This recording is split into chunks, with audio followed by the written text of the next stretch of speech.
सिंह राशि वालों का रिश्तों के प्रति झुकाव बहुत अच्छा है और आप उन कठिनाइयों को संभालने का प्रयास कर रहे हैं जो रिश्तों में बनती हुई नजर आ रही हैं। कोई अच्छा भला रिश्ता भी ऐसा लगता है जैसे मुश्किलों के घेरे में आ गया, इसलिए आप उस विचार को लेकर बहुत ज़्यादा ही सोच रहे हैं। क्या करना चाहिए इस समय में? काम और कारोबार की स्थिति इसलिए अच्छी है क्योंकि आप समर्पित हैं, और इसलिए भी अच्छी है क्योंकि आपकी मेहनत उसमें लगी हुई है। मन में अगर किसी भी तरह का अविश्वास है तो उस पर काम करने की ज़रूरत है। अपनी मेहनत पर भरोसा तो करना ही पड़ेगा ताकि अच्छे नतीजे भी प्राप्त हो सकें। क्या ना करें इस समय में? लोगों से मिलती हुई आलोचना को कमी की नज़र से ना देखें, क्योंकि ऐसा लगता है वो आलोचना आपके खिलाफ नहीं है बल्कि आपको मदद करने के लिए बनी हुई है। इसलिए लोगों से मिलती हुई किसी भी प्रतिक्रिया को आप कमी की नज़र से तो बिल्कुल ना देखें इस समय।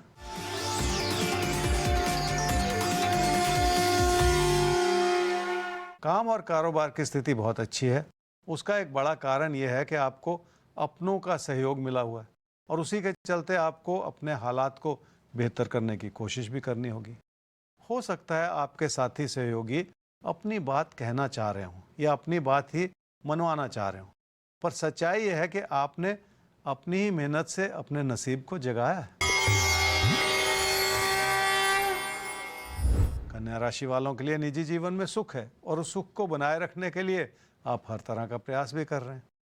अच्छी बात यह है कि लोग भी आपकी सूझबूझ और ईमानदारी के चलते आपके प्रति समर्पित हैं। क्या करना चाहिए समय में? अपनी आर्थिक स्थिति को संभाले रखना होगा और किसी भी वजह से ऐसा खतरा मोल लेने से बचना होगा जो आपको मुश्किलों में डाल दे। क्या ना करें इस समय में? लोगों के प्रति अपने विचारों को बार बार बदलते ना चले जाएं, क्योंकि ऐसा करने से भी आप उस सुख को कम करते चले जाएंगे जो इस समय बना हुआ है। इसलिए लोगों की आलोचना करते चले जाना भी इस समय ठीक नहीं है। सिर्फ कमियों की ओर देखते चले जाने से नकारात्मकता ही हाथ लगती है।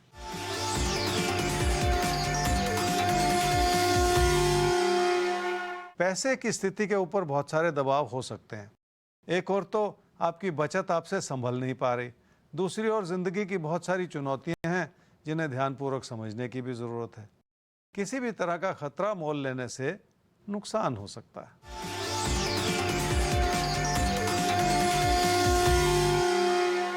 कहने को तो देखिए सेहत ठीक है और कुछ भी इससे बेहतर नहीं हो सकता, पर फिर भी आपके खान पान में और आपके अनुशासन में बहुत सारी कमी नजर आती चल जा रही है। इसलिए थोड़ा सा ध्यान तो आपको देना होगा और किसी भी तरह की इन्फेक्शन से भी आपको बचना होगा। और अब वक्त आ गया है सवाल लेने का। तो देखते हैं कौन सा सवाल अब उभर कर आ रहा है ज्योतिष गुरु के सामने। सवाल है अब आलोक पटेल आपका। Date of birth 19/1/1961। Alok ji का जन्म हुआ है 9 बजे रात में, डिस्ट्रिक्ट खेड़ा, गुजरात। अभी आप अहमदाबाद में रह रहे हैं जैसा कि आपने लिखा। जो एक्टिव बिजनेस था उससे आप अब संन्यास ले चुके हैं, लेकिन अभी भी एक बिजनेस है ज़मीन की खरीद फरोख्त का, उससे आप जुड़े हुए हैं, लेकिन उससे आपको ज़्यादा फ़ायदा नहीं हो रहा है। फाइनेंशियल कंडीशन भी बहुत अच्छी नहीं है जैसा कि आपने लिखा है। तो जानना ज्योतिष गुरु यही चाहते हैं कि ये जो बिजनेस है जिसके साथ अभी ये जुड़े हुए हैं वो इनके लिए कैसा रहेगा और आर्थिक स्थिति सुधरेगी कब? आलोक जी, आपकी कुंडली है सिंह लगन की और कुंभ राशि की। आपकी महादशा इस समय चल रही है जी केतु की, और अंतर्दशा चल रही है चंद्रमा की अक्टूबर 2022 तक। लैंड ट्रेडिंग का बिजनेस आपने कहा आप कर रहे हैं और उसमें कोई खास सफलता नहीं मिल रही, चल ही नहीं रहा आपने कहा वो बिजनेस। तो देखिए, आर्थिक स्थिति पे जब भी दबाव आता है तो फिर कोई भी चीज़ अच्छी नहीं लगती, और आपने वैसे भी कहा कि उसका असर आपकी आर्थिक स्थिति पर आया हुआ है और परेशानियां हैं।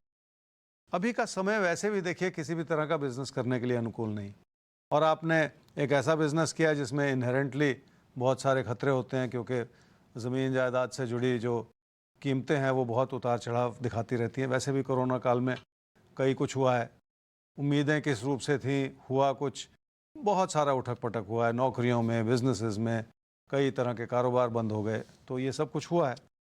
अब आने वाले 6 महीने में, 7 महीने में, 8 महीने में आपकी आर्थिक स्थिति पे बहुत सारा दबाव है। तो पहली बात तो आपको कोई बिजनेस करना नहीं चाहिए क्योंकि नुकसान भरा ही होगा। और अगर बिजनेस नहीं करना है तो इस समय में कोई जॉब वगैरह तो नई आप ढूंढ नहीं सकते, क्योंकि एक्टिव बिजनेस से आप रिटायर हो चुके हैं आपने कहा। तो इस समय थोड़ी सी शांति रखनी है, कोई और उधार वगैरह नहीं लेना, कोई ऐसी स्थिति नहीं बनने देनी जिसके चलते आपकी आर्थिक स्थिति पे और ज़्यादा दबाव बढ़ता चला जाए। आगे चल के आप ये समझ लीजिए कि जून जुलाई 2023 से आपकी आर्थिक स्थिति में सुधार हो रहा है। तो वहाँ से जाके फिर आपको दोबारा से मनन करना पड़ेगा कि किस रूप से आपको अपने काम काज को संभालना है, किस रूप से उससे जुड़े फैसले करने हैं। पर अभी जून 2023 तक तो थोड़ी सी शांति रखिए और इस समय को एंजॉय कीजिए। आपने बहुत साल काम किया है, थोड़ा सा समय कभी कभी अपनी खुशी के लिए भी इस्तेमाल कर लेना चाहिए। तो कभी कभी कुछ ना करना भी एक तरह का काम होता है और उस समय वही काम करना चाहिए, और शायद आपको जिंदगी ने एक मौका दिया है लाइफ को एंजॉय करने का। जून 2023 तक किसी भी नए काम में आपको आगे नहीं बढ़ना है, ये वक्त आराम करने का है। तो बढ़िया एक्सरसाइज कीजिए, अच्छा खाना खाइए, स्वस्थ रहिए, राजबल के साथ जुड़े रहिए। ये समय यूं ही हम अच्छी चर्चा के साथ आगे बढ़ाते चलेंगे और फिर 23 जून मतलब जून 2023 से एक नई शुरुआत आपकी फिर से हो सकती है। आगे बढ़ते हैं हम एक और सवाल के साथ। सवाल पूछ रहे हैं रविंद्र कुमार अपनी बेटी सुप्रिया के लिए। 1/9/1993, 1:05, दोपहर बाद जन्म हुआ है, मोकामा बिहार। विदेश में जॉब कर रही हैं आपकी बेटी। शादी हो चुकी है, लेकिन जो सैलरी मिल रही है उनको, उसको लेकर वो संतुष्ट नहीं है। ज्योतिष गुरु से सवाल यही है कि क्या इस समय वो जॉब बदल लें और देश बदल लें? क्योंकि जॉब को लेकर संतुष्ट नहीं है, तो मन में कहीं ख्याल आया है कि देश और नौकरी बदल लेनी चाहिए। रविंदर जी, आपने अपनी बेटी सुप्रिया के बारे में पूछा है। सुप्रिया की कुंडली है जी वृश्चिक लगन की और कुंभ राशि की। उसकी महादशा चल रही है जी शनि की और अंतर्दशा चल रही है शुक्र की, फरवरी 2023 तक। आपने कहा कि आपकी बेटी एक जॉब कर रही है, विदेश में है और आर्थिक स्थिति से या धन लाभ से खुश नहीं है। आप भी खुश नहीं हैं, आपकी बेटी भी खुश नहीं है, शायद इसीलिए स्थान परिवर्तन का और किसी देश को बदलने का सोच रही हैं। अप्रैल 2023 से हालात सुधर रहे हैं। तो जहाँ तक आर्थिक स्थिति की बात है, उसमें धीरे धीरे सुधार हो रहा है, ये अच्छी बात है।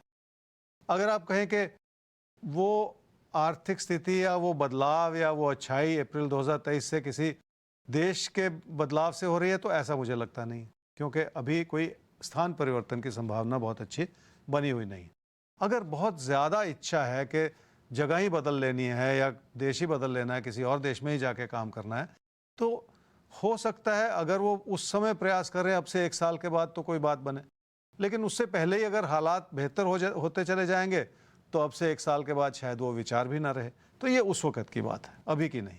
अभी का मार्गदर्शन ये है कि अप्रैल 2023 से जो हालात सुधर रहे हैं, पहले उससे जुड़ना है, उससे मन में संतोष लाना है, उससे अपने काम के प्रति अपनी तवज्जो बढ़ानी है और अपनी लगन बढ़ानी है, ताकि फिर आगे जाके अपने करियर को और वो रास्ता खुल सके और चाल मिल सके और कुछ बेहतर कर सके। तो अप्रैल 2023 में आपके सामने एक अच्छा विकल्प आएगा करियर में, उस विकल्प को ले लीजिएगा।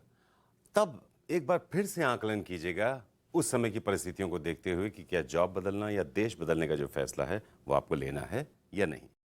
खैर, आगे बढ़ते हैं और अब बात कर लेते हैं हम अगली राशियों की बात करनी है, लेकिन एक चर्चा हमने शुरू की थी। चर्चा ज्योतिष गुरु से ये थी कि जब शनि, राहु, केतु जैसे ग्रहों का नाम आता है तो इसके पीछे जो जुड़ी रहती है बात कि ये उग्र प्लैनेट हैं, उग्र ग्रह हैं, थोड़े से अग्रेसिव नेचर के हैं। ज्योतिष गुरु, शनि तो एक प्लैनेट है जो फिजिकली एग्जिस्ट करता है। राहु केतु को लेकर तो बहुत सारे डर लोगों के मन में हैं, लेकिन राहु केतु अगर हम एस्ट्रोनॉमी में देखें तो ये एग्जिस्ट नहीं करते हैं। तो राहु केतु को एस्ट्रोलॉजी यानी ज्योतिष शास्त्र कैसे डिफाइन करता है? जी, पहली बात तो ये जो पाप ग्रह हैं, ये सारे के सारे उग्र ग्रह नहीं हैं, ये पाप ग्रह हैं। तो उग्र ग्रह और पाप ग्रह में फर्क होता है। अब आपने कही बात राहु और केतु की। देखिए, राहु और केतु का कोई फिजिकल एंटिटी नहीं है, कोई अस्तित्व नहीं है, भौतिक अस्तित्व नहीं है, इसलिए कोई ऐसा पिंड नहीं है ये बाकी ग्रहों की तरह। और ये एक मैथमेटिकली कैलकुलेटेड सेंसिटिव पॉइंट है, जिसको कि मुझे थोड़ा सा आपको समझाना पड़ेगा और आपको मेरे साथ बना रहना होगा इस बात को समझते हुए कि मैं क्या कह रहा हूँ। सूर्य स्थिर है और सूर्य की अपनी कोई चाल नहीं है, पृथ्वी की चाल है उसके आसपास। तो सूर्य की कोई कक्षा नहीं है जिसके ऊपर सूर्य चलता है, पर हमें आभास होता है कि सूर्य हमारे आसपास एक चक्कर लगा रहा है, क्योंकि हिंदू ज्योतिष जो है वो जियोसेंट्रिक सिस्टम है। हम मानते हैं कि पृथ्वी सेंटर में है और सारी चीज़ें, सारे ग्रह हमारे आसपास घूम रहे हैं, जिसमें सूर्य भी घूम रहा है। तो उस आभास को या उस कक्षा को जो सूर्य की बनती है, जिसको कि एक्लिप्टिक कहते हैं, रवि मार्ग या सूर्य मार्ग कहते हैं, उस कक्षा एक कक्षा है और फिर चंद्रमा की एक कक्षा है जिस पे चंद्रमा चल रहा है। तो ये जो दो कक्षाएं हैं, ये एक एंगल पर एक दूसरे के साथ झुकी हुई हैं, और जब वो उनका जो दोनों कक्षाओं का जो योग होता है, जहां पे वो दोनों ऑर्बिट्स मिलते हैं, उस पॉइंट को राहु कहते हैं। उससे 180 डिग्री दूर जो पॉइंट है उसको केतु कहते हैं। थोड़ा सा टेक्निकल बात समझा रहा हूं, थोड़ा सा समझिएगा कि राहु और केतु ये कैलकुलेटेड सेंसिटिव पॉइंट्स हैं।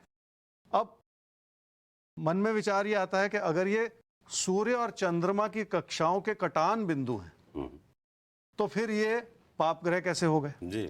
देखिए, समय के साथ जब ज्योतिष पनपा फला बना, तो ऐसा माना गया कि ये जो सेंसिटिव पॉइंट्स हैं, जिनको राहु और केतु कहा गया है, जब भी अपना प्रभाव लाते हैं तो इनका प्रभाव कभी ना कभी ज्यादा मैलिफिक ही होता है, पाप ग्रहों की तरह ये काम करते हैं। लेकिन इसका ये मतलब बिल्कुल नहीं है कि ये पाप ग्रह ही होते हैं। जैसे शनि, मंगल इत्यादि भी किसी किसी कुंडली में अपनी दशाओं में बहुत अच्छा फल देते हैं, इसी तरह से राहु और केतु भी बहुत अच्छा फल दे सकते हैं। खासकर केतु तो ऐसा कहा गया कि इतना अच्छा फल देता है कि कोई और ग्रह दे ही नहीं सकता।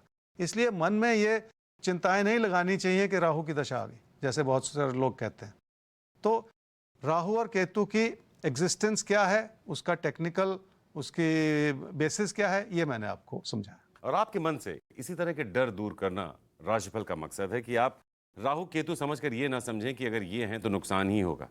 पाप ग्रह, उग्र ग्रह जैसी हम लोग बात कर रहे हैं, ये डराने का खेल होता है, कई लोग करते हैं। लेकिन राशिफल और ज्योतिष शास्त्र खुद भी यही कहता है कि ज्योतिष आपका मित्र है, आपका मार्गदर्शक है। आपको डराने के लिए इस विद्या का जन्म नहीं हुआ है, आपको बेहतर ढंग से चीजों को समझाने के लिए इस विद्या का जन्म हुआ है, आपके जीवन को बेहतर बनाने के लिए इस विद्या का जन्म हुआ है। इसीलिए हम कहते हैं कि सब कुछ आपके हाथ में है, आपकी सोच में है, और आपकी सोच को दुरुस्त करना राशिफल का काम है। आगे बढ़ते हैं, तुला और वृश्चिक राशि। अब आपकी बात कर लेते हैं कि आपके लिए आज का दिन कैसा है, फिर बात को आगे बढ़ाते हैं। तुला राशि वालों को इस बात का आभास है कि जिंदगी की बड़ी उपलब्धियां आपकी अपनी कोशिशों से ही बनेंगी, पर इसके बावजूद आप अपनी कोशिशों को केंद्रित नहीं कर पा रहे। बहुत कुछ कर रहे हैं आप, पर लोगों को वो उस रूप से नजर नहीं आ रहा, और आपकी कोशिशों का अच्छा फल जरूर मिलेगा और आपके लिए लाभ की परिस्थितियां अवश्य बनेंगी। इसलिए अपने मन में किसी भी तरह के संशय बिल्कुल ना पैदा होने। क्या करना चाहिए समय में? पैसे से जुड़ी सूझबूझ बनाए रखना इस समय की आपकी प्राथमिकता होनी चाहिए। इसलिए अपने फैसले भी इस रूप से करने चाहिए जिसमें आपकी घबराहट के बदले आपकी सूझबूझ नजर आए।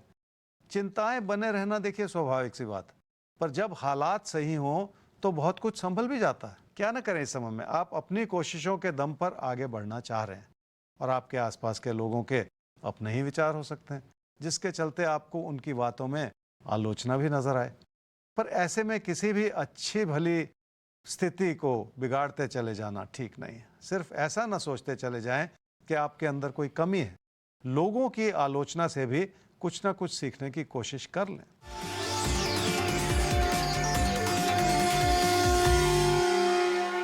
रिश्तों में असमंजस की स्थिति हो सकती है। आपके साथी, सहयोगी या आपके पार्टनर इत्यादि हो सकता है आपके खिलाफ हों। अपने जीवन साथी के विचारों को भी बेहतर तरीके से समझना पड़ेगा ताकि हालात को संभाला जा सके।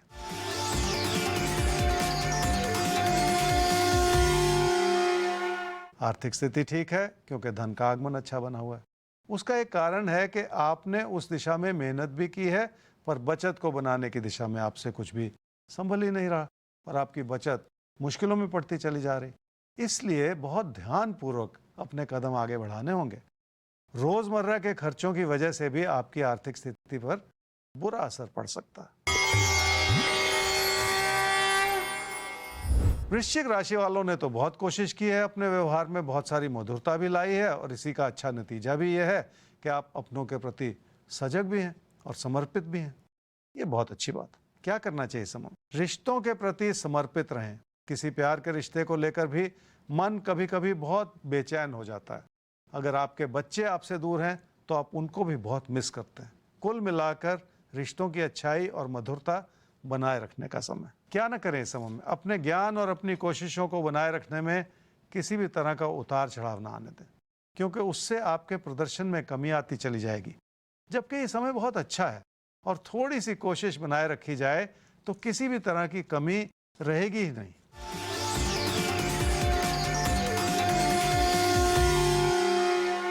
आपको लोगों को हर तरह का समर्थन देना होगा और कोशिश करके लोगों से और ज़्यादा सद्भावना बनानी होगी, क्योंकि उसका अच्छा असर आपके काम और कारोबार पर भी पड़ेगा। लोग उसी अच्छाई के चलते आपको हर तरह का समर्थन भी दे पाएंगे।